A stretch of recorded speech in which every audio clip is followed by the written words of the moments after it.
Le damos entonces la bienvenida y muy buenos días a David Molina, coordinador de análisis e información del Ministerio y coordinador de la producción que está en los estudios de Quito. David Molina, muy buenos días. Buenos días.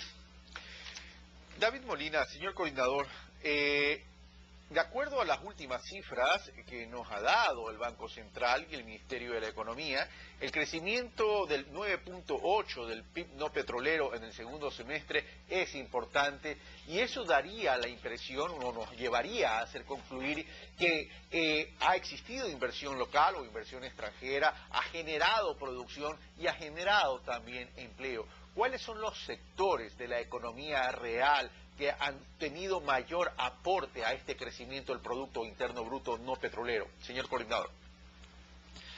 Bueno, primero hay que destacar el hecho de que este crecimiento del Producto Interno Bruto no petrolero no se ha dado solamente en este trimestre del año. Es decir, con este trimestre del cual tenemos las últimas cifras, el Ecuador viene creciendo 7 trimestres consecutivos después de la crisis del año 2009, que se presentó con caída del Producto Interno Bruto. Exactamente.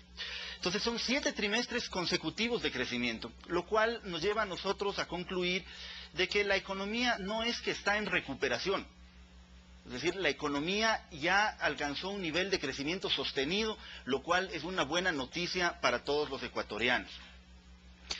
¿Qué sectores, para responder a su pregunta, qué sectores son los que más han contribuido a este crecimiento del Producto Interno Bruto no petrolero? La economía no petrolera, aquella que no tiene que ver con el petróleo. Primero tenemos un crecimiento importante en el sector de la industria. Tenemos un crecimiento excepcional del sector de la construcción, creció alrededor del 25, casi 26% en este trimestre respecto del mismo trimestre del año anterior. Tenemos un crecimiento en el sector de servicios que crece alrededor del 12%. Pero quizás la buena noticia en todas estas cifras es que la economía agrícola, el sector agrícola, por fin empieza a despegar. Si nosotros hacemos un recorrido por las cifras, el sector agrícola se demoró en recuperarse después de la crisis. En todo el año 2010, que fue, digamos, post-crisis, la agricultura creció a tasas muy bajas, poco menos del 1%, pero en este primer trimestre del año y en este segundo trimestre del año ha alcanzado tasas de crecimiento entre el 4% en el primer caso y de un poco más del 5% en el segundo caso. ¿Por qué se da todo esto? Y usted lo dijo con certeza en su intervención. Es que la economía privada responde a inversión privada. Es decir, aquel mito de que la inversión pública es la que está generando o exclusivamente está generando el crecimiento económico, pues hay que dejarlo atrás. Las cifras demuestran, y con este crecimiento económico importante que hemos tenido en el sector no petrolero, ratifican el hecho de que la inversión privada está dinamizando la economía. Nosotros hemos visto en el caso de la comparación entre la inversión pública y la inversión privada, que tuvo muchísimo impacto en el momento de la crisis. En el momento de la crisis, el Ecuador adoptó unas medidas contracíclicas que hizo que la inversión pública fomente e impulse el crecimiento. Pero hoy la curva se ha revertido, es decir, hoy de una formación bruta de capital fijo, entendamos eso como la inversión total en la economía, de 14.000 millones de dólares más o menos que tiene ese indicador, 8.500 millones de dólares corresponden ya a inversión privada. Eso quiere decir que hay un aporte fundamental de la inversión privada en este crecimiento económico.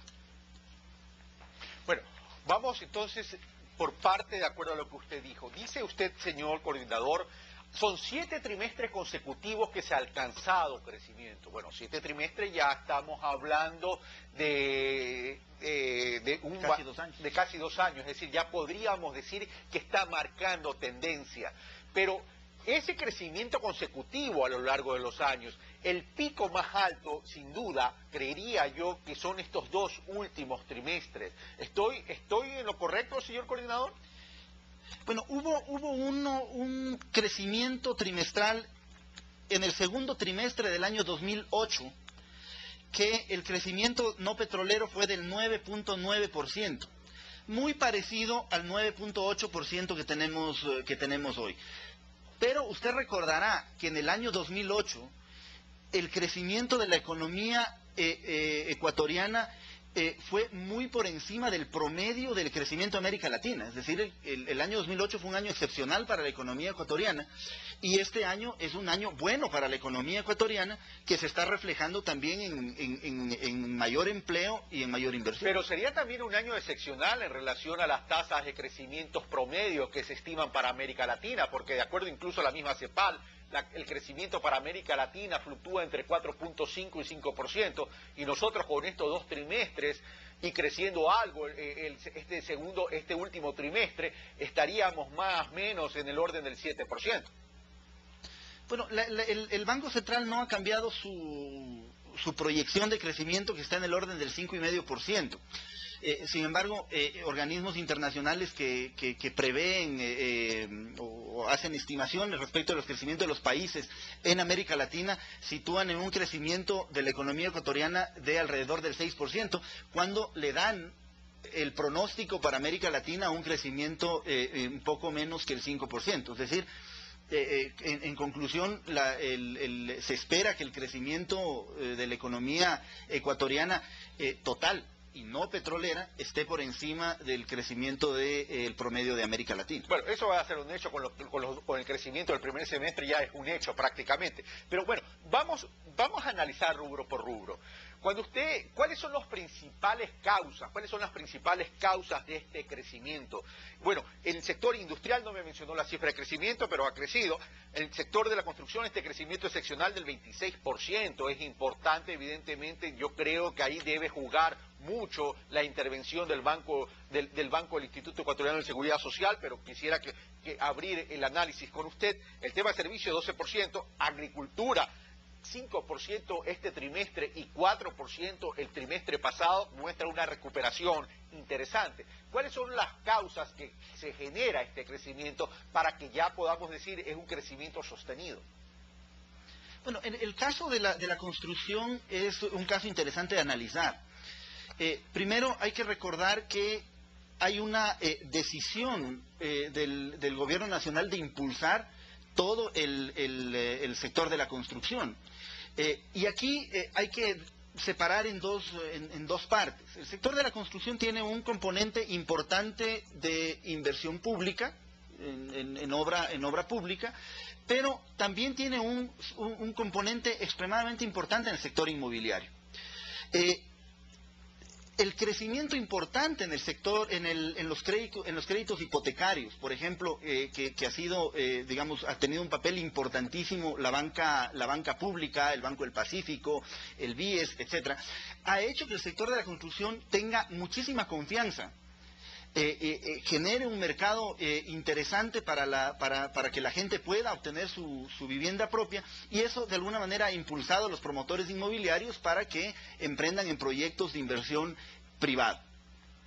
En el caso de la agricultura, es interesante este repunte y este crecimiento, que también está impulsado por una coyuntura internacional.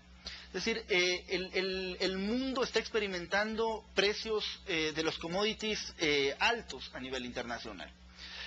Y eso tiene que ser aprovechado por el sector privado, por los exportadores de aquellos productos que tienen precios altos. Pero en ese sentido eso no nos garantiza sostenibilidad. No, pero acuérdense que la cifra de crecimiento económico no está relacionada al precio del producto, porque es un crecimiento real que excluye precio en el análisis. Lo que yo intento decir es que hay señales para los productores que determinan que hay buenos negocios que se pueden hacer en momentos de crisis internacionales de precios. En el caso de la agricultura hay una doble vía, digamos. Los productores agrícolas tienen que aprovechar los mejores precios pero por otro lado la economía tiene que cuidarse de las importaciones que también le afectan por el lado de los precios. Evidentemente. Ahora, hay una cosa, el tema de la manufactura, ¿cuál ha sido el comportamiento de la manufactura? Porque estamos hablando de industria a nivel general y este último punto que usted menciona se refiere fundamentalmente al tema de productos primarios. Pero en el tema de la manufactura, donde sí hay transformación de materia prima, ¿cuál ha sido el comportamiento? Okay. Sí, yo no le había dado la cifra, pero la tengo acá. El crecimiento de la agricultura no es reciente. Perdón, el crecimiento de la industria no es reciente. Es decir, la industria ya viene teniendo un comportamiento similar al del Producto Interno Bruto no petrolero durante los últimos 7 trimestres. Había yo tomado el caso de la agricultura para informarle a la ciudadanía que un sector que había estado rezagado, como era el caso de la agricultura, empieza a despuntar. Pero la agricultura ha venido creciendo en los últimos trimestres a tasas del 5, 6 y 7%. Este trimestre ha crecido a una tasa cercana al 6%. Ahora, ¿qué es lo que ha hecho que la industria crezca? Hay todos unos programas de sustitución de importaciones que son impulsadas por el gobierno nacional y que están teniendo el éxito que tienen que tener. Falta muchísimo por hacer. Pero, por ejemplo, hemos logrado nosotros ver que en el sector cerámica, por ejemplo, se ha logrado sustituir importantes montos de importaciones. En el sector del hierro también se lo está haciendo. Falta mucho por hacer en algunos otros sectores. En el sector farmacéutico, medicamentos, por ejemplo, es importante todavía perseverar en la necesidad de sustituir importaciones. Pero el sector industrial ha venido creciendo de manera sostenida por todos los procesos de inversión privada que ha surgido, y este año de alguna manera impulsado también por todos los incentivos que se ha entregado por el Código de la Producción. Pero, por ejemplo, el sector farmacéutico, ya que usted lo menciona, para eso es clave que quede claro el reglamento de determinación y fijación de precios, que aparentemente no termina de convencer a la industria farmacéutica para incentivar la inversión. Bueno, el reglamento tiene que ser modificado por efecto de la aprobación de la Ley de Poder de mercado, que cambia las reglas de definición de precios en el sector. No, claro, lo que pasa es que estamos en modificación. Ahora, ¿qué pasa con el tema de la industria textil? Bueno, toda la industria en general ha venido teniendo un comportamiento positivo. En el caso de la industria textil, el año anterior tuvimos un pequeño problema, digamos, de precios internacionales, en donde el precio del algodón se disparó a niveles históricos, que afortunadamente, y eso fue objeto de alarma en su momento, pero tuvo un crecimiento por un par de semanas en un pico extremadamente alto. Después del algodón bajó el precio a los niveles normales y la industria se está comportando en los términos que tiene que comportarse. Hay un sector que no hemos tratado, es el tema turismo. Bueno, el sector turismo está tratado en el momento en que en el Producto Interno Bruto... Dentro de servicios. Dentro de servicios, porque la definición de ese rubro que ha crecido al 12%, que es el rubro de otros servicios, está hoteles, restaurantes, bares, servicios a empresas, etcétera. Si bien no se puede separar exactamente cuáles son de actividad turística, pues lo que sí está claro es que los servicios asociados a una actividad turística están en este rubro de servicios y que evidentemente ha tenido un crecimiento importante. Pero la pregunta del millón es, ¿ha subido el universo de turismo receptivo? No tengo la cifra en este momento, pero de los reportes que nosotros hemos tenido, el nivel de turistas que han ingresado al país está en los niveles esperados. Es decir, no ha saltado una alarma en la cual nosotros tengamos que ponerla en análisis, digamos. Y si el sector está creciendo, digamos, podemos tener una idea de que no hay un problema ahí. Ahora, usted me hizo la relación de la formación bruta de capital fijo, 14.000 millones, y dice de estos 14.000 millones, 8.000 millones pertenecen al sector privado. Y estamos viendo que estos 8.000 millones se traducen en resultados positivos en términos de crecimiento del Producto Interno no petrolero. En ese sentido, para poder garantizar y continuar con aquella sostenibilidad que usted menciona en estos últimos 7 trimestres, ¿cuál podría ser el efecto de que ya se vaya a implementar el Tratado de Libre Comercio en Colombia, Tratado de Libre Comercio en Perú? Porque ese es un tema que inquieta a nuestro sector exportador. Bueno, la política comercial tiene que seguir en los términos en los cuales se ha delineado esa política. Esos son instrumentos que tienen que servir para apuntalar al sector productivo. Evidentemente que el Tratado de Libre Comercio de Perú, el Tratado de Libre Comercio de Colombia, de Colombia, genera le pone al Ecuador en una situación de desventaja respecto de un mercado interesante, pero eso no significa que el Ecuador que eso sea un pretexto para que la economía ecuatoriana se detenga. Le voy a poner un ejemplo.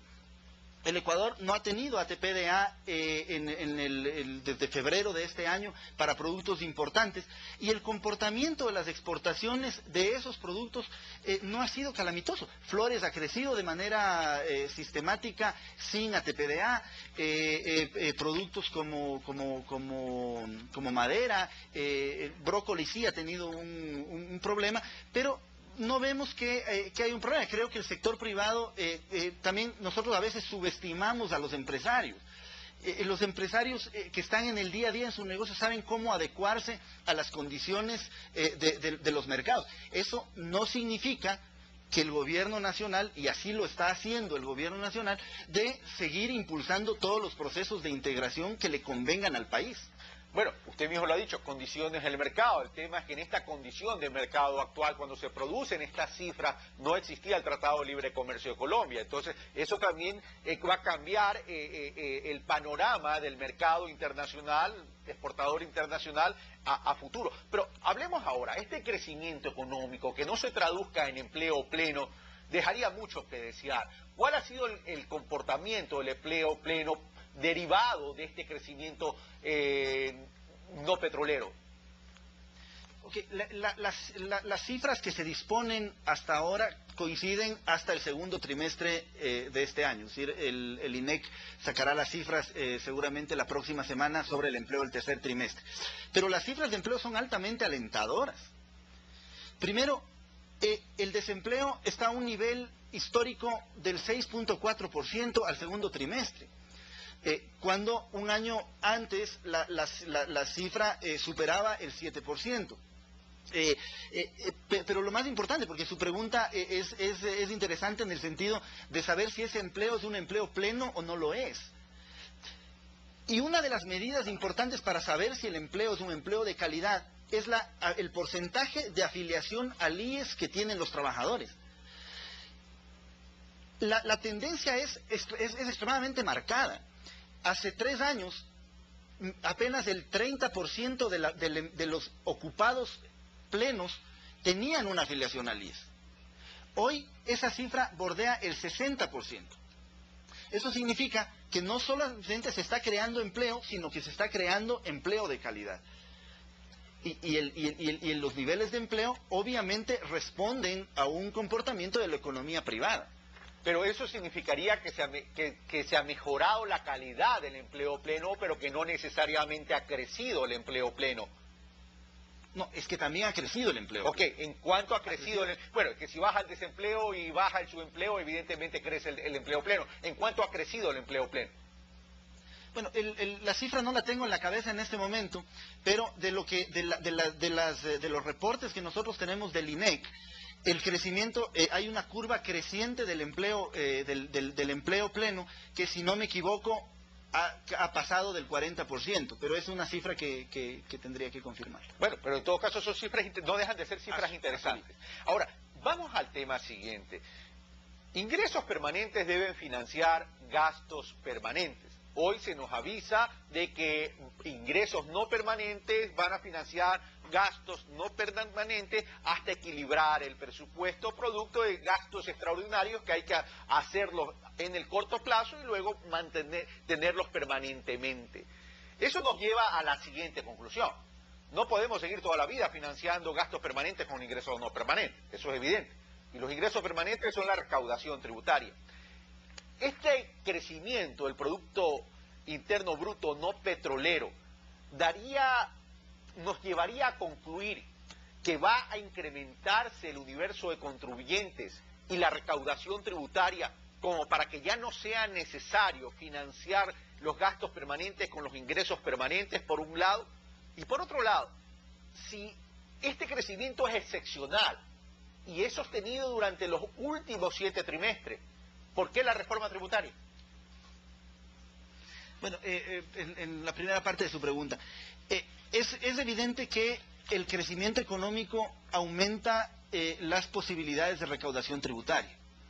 En el caso del impuesto al valor agregado, por ejemplo, por definición, es un impuesto al crecimiento de la economía, es decir, al valor que se agrega en la economía, que termina siendo el Producto Interno Bruto. Entonces, una base mayor de producción genera, obviamente, mayor recaudación. El hecho de que exista mayor crecimiento significa que hay empresas que están generando mayores niveles de rentabilidad y por lo tanto eso se tiene que ver reflejado en una recaudación tributaria del impuesto a la renta. A la segunda parte. Pero antes de pasar a la segunda parte, claro, se mejora la recaudación, eso es evidente en términos de cifra, pero lo importante sería también incrementar el universo de contribuyentes, ya que el crecimiento, ya que la formación bruta de capital fijo representa el privado, representa más del 50% de la formación bruta de capital fijo nacional. En el momento en que nosotros vemos que hay expansión económica, estamos viendo que hay inversión, estamos viendo que evidentemente hay creación de nuevas empresas, y la creación de nuevas empresas son, por definición, creación de nuevos contribuyentes. Ok, vamos a la segunda parte de la pregunta, por favor. Ok, bueno, la reforma tributaria que se plantea tiene otro concepto, digamos, es decir, y quisiera solamente referirme a lo que tiene que ver con los impuestos, por favor, los llamados impuestos verdes. Es decir, esta reforma no tiene un contenido de recaudación tributaria para financiar presupuesto o movimientos de impuestos para fomentar ciertos sectores de la economía o no, sino más bien está orientado al cambio de conducta de las personas tendientes a un comportamiento ambiental mucho más amigable. Entonces, su pregunta es interesante en el contexto, pero explicándole lo que le estoy explicando ahora, pues lo uno no está relacionado con... No va para financiar presupuesto, básicamente es para sincerar comportamientos y hábitos del ser humano. Exactamente. David Molina. Al menos en el contenido. Perdón, termine. No, que le quería decir que al menos en la parte que tiene que ver con los impuestos verdes, que es la parte que hemos trabajado nosotros activamente. David Molina, ya para terminar, el Ecuador ha sido un país inequitativo, desigual, ¿no? Desde hace mucho tiempo. Realmente, si vemos la historia ecuatoriana, es prácticamente desde su constitución, desde su fundación.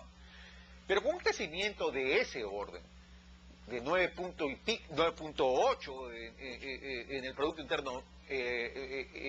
Interno Bruto no petrolero, más o menos un 8% en este segundo trimestre del Producto Interno Bruto Nacional, con un primer trimestre más o menos de características similares, con 7 trimestres de crecimiento sostenido en el sector no petrolero.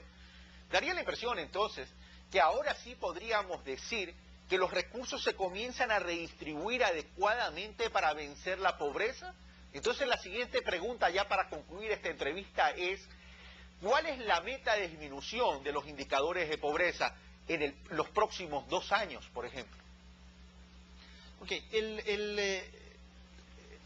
es verdad que hay que hacer una separación entre lo que tiene que ver con el crecimiento económico y cómo los frutos de este crecimiento se redistribuyen en la sociedad. Las metas específicas respecto a reducción de pobreza es algo que lo maneja el Ministerio de Coordinación de Desarrollo Social y yo no quisiera referirme a esas metas que se han planteado. Lo que sí es verdad es que las cifras que se disponen, al menos hasta mediados de este año, es que los indicadores de pobreza son favorables para el Ecuador, es decir, ha habido una reducción de pobreza de manera significativa y una mejora en la redistribución del ingreso. Sin embargo, como le digo, esas cifras las maneja otra cartera de Estado. Okay. Y ahora sí, para concluir, David Molina, y le prometo que no vuelvo a hacer más preguntas, ¿estas cifras tienen que ver con los resultados del INE, que tienen que ver con el crecimiento de las provincias centrales? Perdón, no le escuché bien la pregunta. ¿Estas cifras de crecimiento del Producto Interno Bruto petrolero coinciden con aquella realidad que nos refleja el INE, que en el último censo, de que las provincias centrales del país han crecido? Ok, bueno, el crecimiento territorial, llamémoslo así, de la economía no petrolera está en función en donde se producen los bienes y servicios.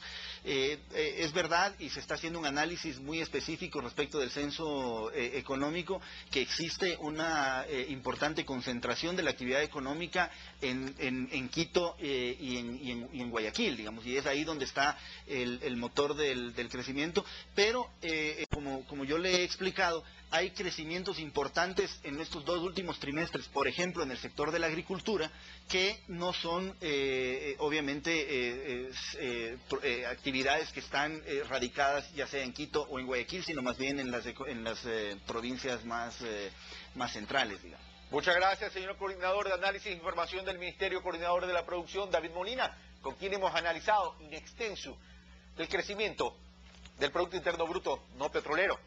Bueno, si así llueve, y si esas son las cifras, que no escampe. Regresamos de inmediato.